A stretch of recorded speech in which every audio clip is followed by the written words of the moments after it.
السلام علیکم دوستوں، ایک دفعہ کا ذکر ہے کہ ایک ملک میں ایک بادشاہ حکومت کرتا تھا۔ خوشحالی کے دن تھے۔ ایک دن بادشاہ کی ملاقات ایک درویش صفت بزرگ سے ہوئی۔ بزرگ بہت نیک اور پرہیزگار تھے۔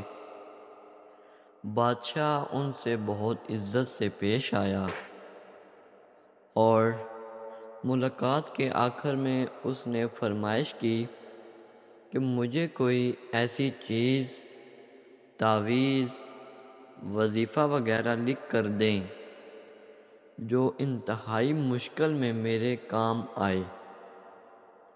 بزرگ خاموش رہے، لیکن بادشاہ کا اصرار بڑھا تو انہوں نے ایک کاغذ کے ٹکڑے پر کچھ لکھ کر دیا اور کہا کہ اس کاغذ کو اسی وقت کھولنا جب تم سمجھو کہ بس اب اس کے آگے تم کچھ نہیں کر سکتے، یعنی انتہائی مشکل میں۔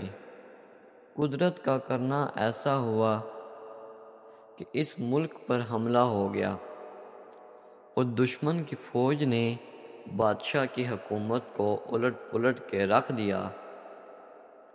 بادشاہ کو اپنی جان کے لالے پڑ گئے اور وہ بھاگ کر کسی جنگل میں ایک غار میں چھپ گیا۔ دشمن کے فوجی اس کے پیچھے تھے اور وہ تھک کر اپنی موت کا انتظار کر رہا تھا کہ اچانک اس کے ذہن میں درویش بابا کا دیا ہوا کاغذ یاد آیا۔ اس نے اپنی جیبیں ٹٹولی۔ خوش قسمتی سے وہ اس کے پاس ہی تھا۔ سپاہیوں کے جوتوں کی آہٹ اسے قریب آتی سنائی دے رہی تھی۔ اب اس کے پاس کاغذ کھولنے کے سوا کوئی چارہ نہ تھا۔ جب اس نے وہ کاغذ کھولا، اس پر لکھا تھا، یہ وقت بھی گزر جائے گا۔ بادشاہ کو بہت غصہ آیا کہ بزرگ نے یہ کیا کھیل کھیلا ہے۔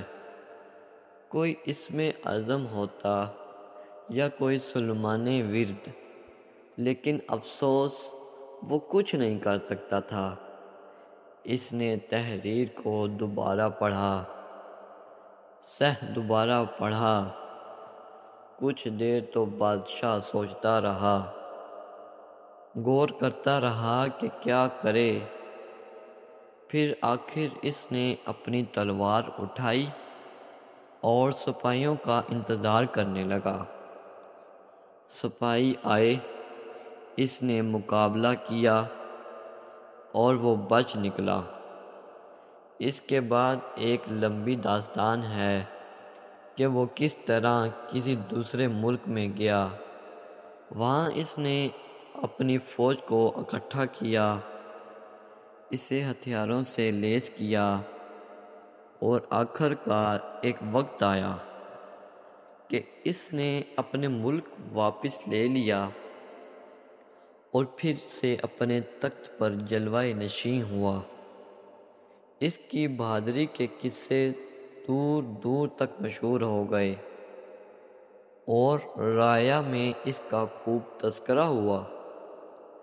اس کے دربار میں اور دربار سے باہر بھی لوگ صرف اپنے بہادر بادشاہ کو دیکھنے کے لیے آنے لگے۔